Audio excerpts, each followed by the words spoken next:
29 Guidelines to Staying Married for Longer.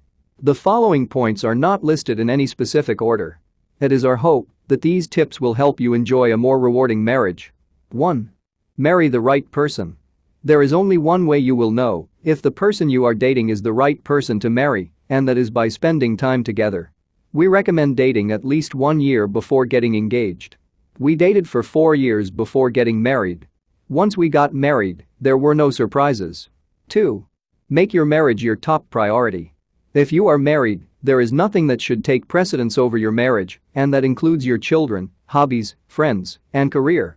3. Understand it takes hard work. Building a marriage of 30 years is not easy. We have had some very difficult periods. We have even had to go to marriage counseling to work through some issues. Know there will be challenging times, and when they occur, work through them with a genuine desire to improve your marriage. 4. Never say the word divorce.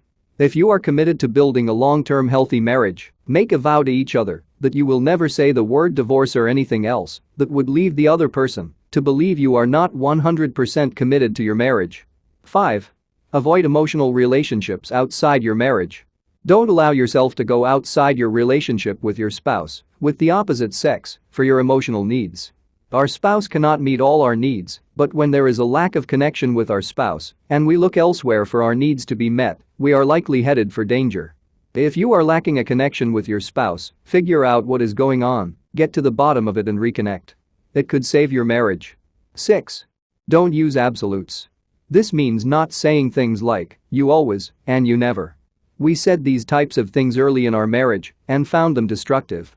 We then made an agreement to never use any of those types of phrases again, and neither of us has since. 7. Find at least one 30-minute block of time to spend together each day. It could be in the morning before work or in the evening.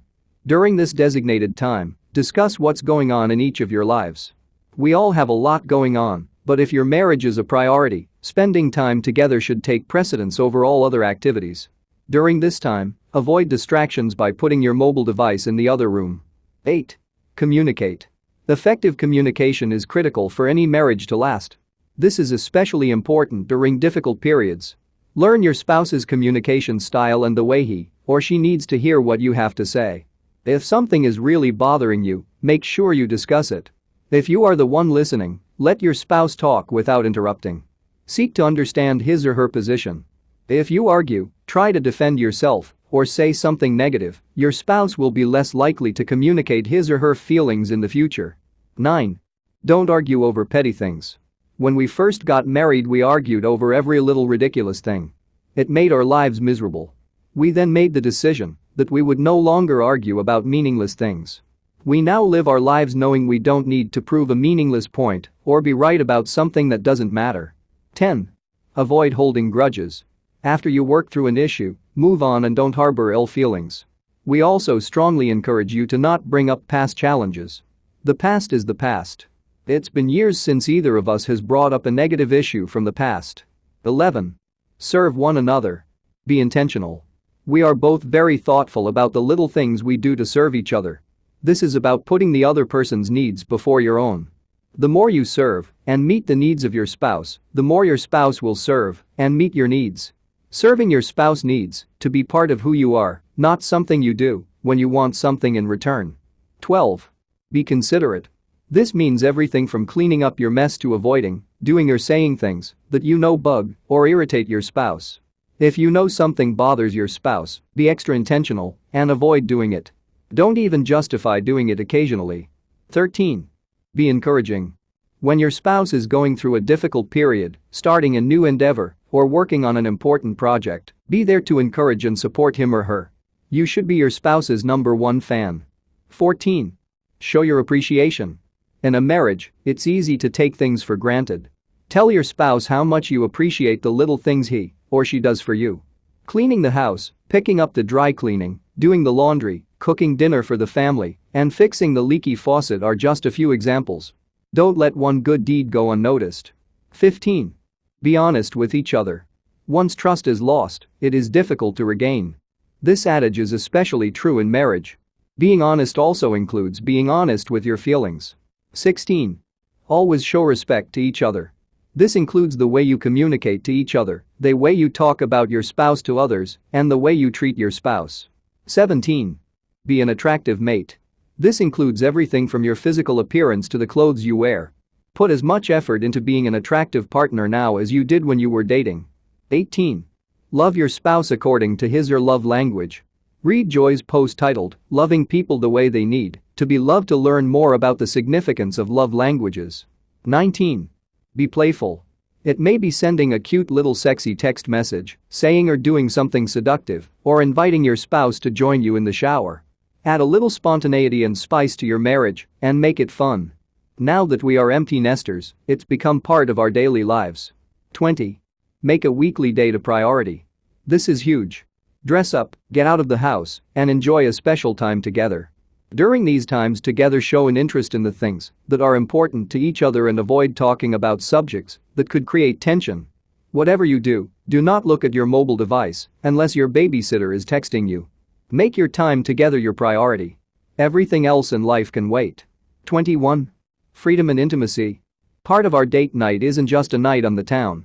Even if we aren't feeling connected on a particular date night, we still enjoy an intimate evening together. Having at least one intimate time together weekly has been our priority for 30 years. If we are feeling disconnected, it connects us. 22. Take getaway trips.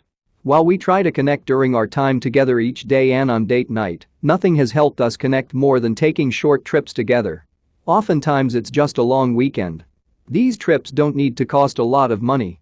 On our last trip we went camping and had an amazing time. Like all the times when you are together, set boundaries on the use of electronic devices. 23.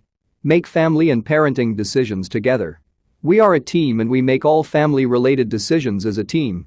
We are also intentional in our parenting. Your spouse's love and respect for you will grow when he or she sees you loving and parenting to the best of your ability. 24. Leave your work at work. When you come home from work, resist the temptation to talk about work unless your spouse wants to hear about it. Instead, focus your time together on subjects of interest to everyone. If your career requires you to respond to text and email messages when you are home, find blocks of time that don't interfere with your family time. 25. Give your spouse freedom. We give each other the freedom to do things that give us pleasure independently. Of course, we don't take advantage of it, but giving your spouse the opportunity to do the things he or she enjoys is important. 26. Don't let little things bother you. Just as you're not perfect, your spouse isn't perfect either. When your spouse does something that bothers you, let it go, unless it's something so important that you feel it should be discussed. If you choose to discuss it, avoid discussing it when you are upset or when you've had alcohol to drink. Also, keep in mind that each time you are critical of your partner, you are driving a little wedge in your relationship. Choose your times to criticize wisely. 27. Pursue your own healing. Anytime you take two people coming from two different backgrounds and families, you are going to have differences. But when you react or respond to a situation in a way that seems irrational or exaggerated, you are probably being triggered from a past experience. If you find yourself responding to a situation in an irrational or exaggerated way, go seek some counseling and get the healing you need. It is our responsibility to pursue our own healing and to understand it's an ongoing process. Being healed from negative experiences of the past will not only help you, but it will also help improve all your relationships. 28. Stay out of debt. Financial stress is the #1 cause of divorce. Sit down together and create a budget that you will both stay committed to, and don't allow yourselves to justify spending more money than you make. 29. Your spouse cannot meet all your needs. I remember when I was a young married woman with little children. When my husband would come home, I was so hungry for adult conversation, he probably felt swarmed when he walked in the door. We all need to pursue a life and relationships outside our marriages. Not for a lack of connection with our spouse, but because our spouses can't meet all our needs. 30. Continue growing as people. We are both committed to learning, growing and achieving our personal best. This includes growing as a spouse, parent and individual. As one of us gets better, it helps the other person get better, just as iron sharpens iron. The more you grow as a person, the more you will experience life's winds blowing at your back.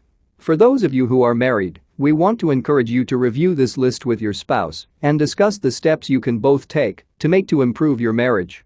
If you are not yet married, we strongly recommend premarital counseling. We suggested this to both of our married children and their spouses, and they will readily tell you that it was valuable, enlightening, and set the foundation for the marriage they now enjoy. How long have you been married? Do you have some tips you can share with the long-term married community? Please tell us in the comments section below. You can enjoy an amazing marriage if you will focus on the little things that go into building a successful marriage. Thanks for watching. Please help us create more content by supporting our Patreon page at www.patreon.com/discofith.